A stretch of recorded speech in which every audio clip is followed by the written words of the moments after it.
Hello and welcome to The Critique. Today we're looking at a script for a YouTube video. It's titled, You Are Chosen. The new crystalline timeline awaits you. Right. Framed as a transmission from the Arcturian Council that has this really powerful, commanding voice, but I think it faces a pretty big hurdle. Which is what? Well, the writing style itself, I think, creates a barrier that might actually push away the very people it's trying to reach.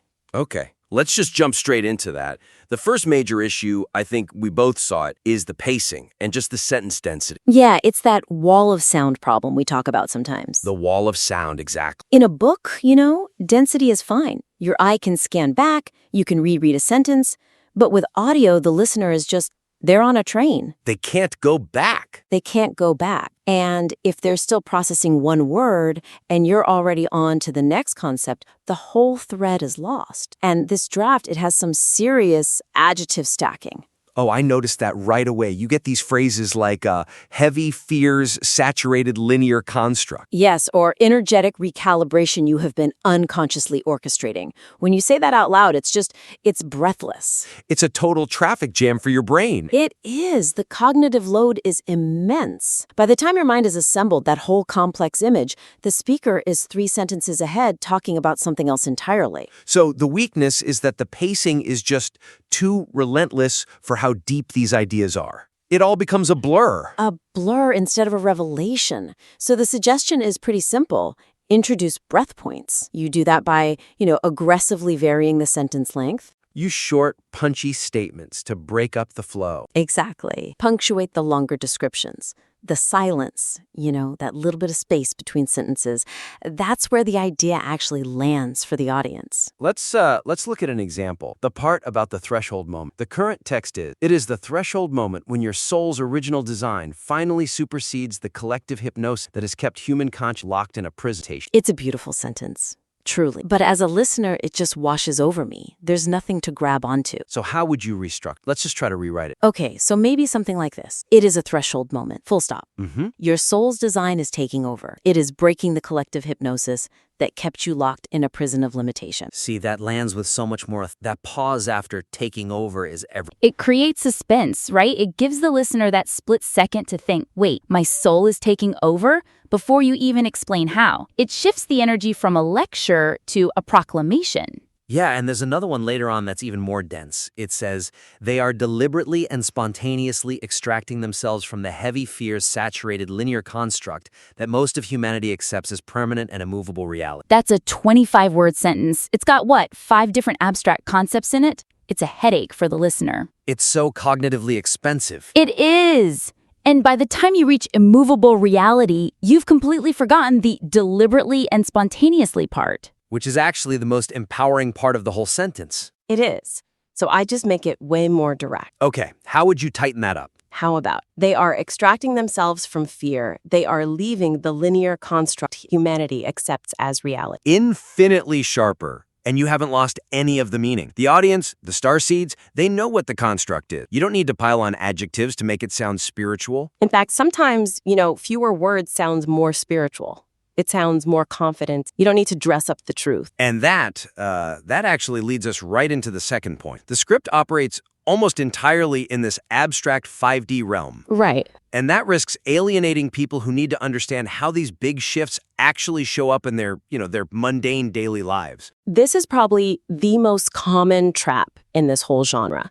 The text is full of amazing terms: crystalline frequency, quantum realm, vibrational dialects, but it lacks what I'd call grounding mechanisms. Right. So we're being told that things are changing, but we're not being told what that actually looks like or feels like. Exactly. It's unmoored. If I'm a listener and I'm feeling weird symptoms, I need validation. I need to know my headache or my sudden annoyance at the person in front of me at the store, that it's part of this crystalline shift. If you just tell me my frequency is oscillating, that doesn't help me get through my Tuesday afternoon. Doesn't help at all. So the suggestion here is classic literary advice. Show, don't just tell. Pair every metaphysical claim with a mundane physical scenario. Bridge the etheric with the concrete. So let's look at phase 1, dissolution. The text says, Connections which supplied belonging will start to feel like uncomfortable disguises, which is a nice metaphor, but it's still pretty abstract. It's internal, it's psychological. I want to feel it in my body. So I would add a really specific scenario right after that line. Like what? What does that look like? Something like, you might be at a dinner party you used to love, but suddenly the gossip just feels physically repelling, like a scratchy wool sweater you need to take off immediately. Oh, that is so visceral. Everyone knows that feeling. It instantly translates an idea like vibrational incompatibility into a physical sensation. Yes, it validates the listener's somatic experience. They hear that and think, oh my God, that's exactly how I felt at lunch yesterday. Now you've got them. You've built trust. We could do the same thing for Phase 3, right? Temporal malleability. The script claims destructive individuals start disappearing. Which sounds a little magical, doesn't it? Like they just vanish into thin air. A bit, yeah. It risks sounding impossible. So to ground it, we make it bureaucratic. We make it mundane. Instead of just saying they disappear, you say the toxic coworker doesn't just annoy you less, they suddenly get transferred to another branch without you saying a word. Huh. That's perfect. It turns this huge magical claim into a relatable office scenario. The timeline shift happens through an HR memo. And it gives a listener something specific to watch for. It changes the script from a philosophy lecture into a field guide for ascension. Okay, that makes the whole thing so much stickier. But now, let's talk about a structural logic issue. The hook. The hook. There's a disconnect between the intro, which claims tomorrow everything shifts, and the body, which describes this long, 7-phase process. It's what we call a false urgency paradox. The intro sets this incredibly high-stakes deadline, tomorrow at sunrise. But then the rest of the script outlines 7 phases. Dissolution, multidimensional perception. Things that clearly take months, if not years, to master. I mean, Phase 4 is sovereign energy mastery. You don't just achieve that over breakfast. Not unless it's a very magical breakfast. So if I wake up tomorrow and I'm still struggling with Phase 1, I might feel like, I don't know, like I missed it? Or that the video was just clickbait and you lose trust. Exactly. The promise of the intro contradicts the reality of the content. You can't promise a microwave miracle and then deliver a slow cooker recipe. So what's the suggestion? How do we face that without losing the excitement of the tomorrow hook? I think we just need to reframe it slightly. Tomorrow isn't the completion of the event, it's the tipping point. The point of no return. The point of no return. It's a subtle change, but a powerful one. The current text says, tomorrow is not simply another day. It is the threshold moment, which implies it's done. It's a finished event. Right. So I'd revise it to acknowledge the journey. Something like, tomorrow is the ignition point. It is not the end of the journey, but the moment the engine of your ascension finally turns over. The 7 phases begin now. I like that. It manages expectations so much better. It tells the listener, okay, the race starts tomorrow. It authorizes the struggle they're about to go through. It validates the work ahead. And you can apply this logic to the later phases too, like Phase 6, timeline stabilization. Instead of implying it just happens at sunrise, frame it as the goal you're now authorized to pursue starting tomorrow. So something like, starting tomorrow, the stabilization of your timeline becomes your primary mission. Exactly. It treats the audience like adults. It's more honest. Okay, final point. And this one is about tone. It's the us versus them rhetoric that's used to describe the unawakened. Yeah, this one can be tricky. It's sort of the shadow side of the starseed identity. How so? The script describes the outside world as meaningless noise, muffled background interference, and a collapsing paradigm. And family and friends are people speaking incompatible vibrational dialects. Which, for the person experiencing it, might feel true. But is there a risk there? I think there is. The core tenet of the 5th dimension is supposed to be unity, right? Limitless love. And if you're describing the rest of humanity as just background noise, it undermines that goal completely. It starts to feed the spiritual ego. I am chosen. They are noise. Right. And it doesn't really sound like something an advanced benevolent consciousness would say. It sounds a little petty.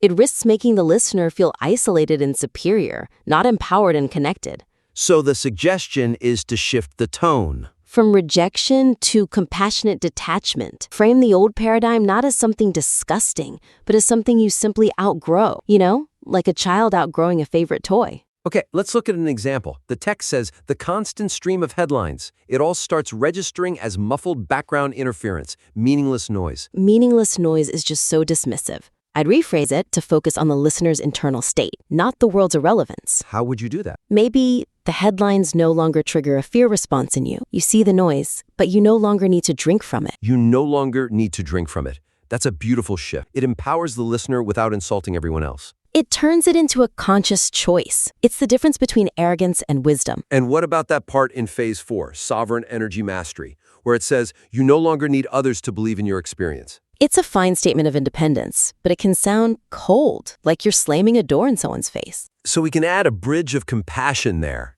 Exactly. Add a clause.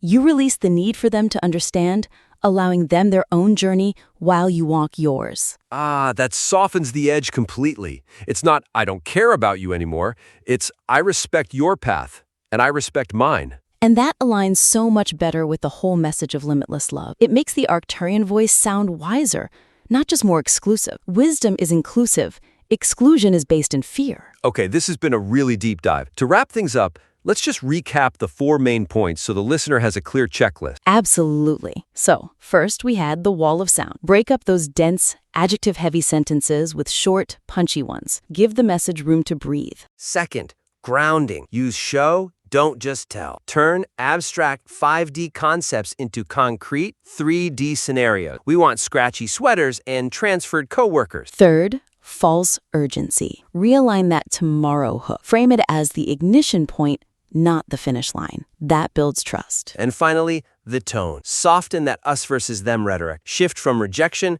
to compassionate detachment, so the message of unity really shines through. And I do want to say, despite all this, the writer has done something incredible here. They've created a really clear 7-phase framework. That's a fantastic skeleton. It really is. It gives the listener a roadmap, which is so hard to create from scratch. Exactly. The structure is sound. The skeleton is strong.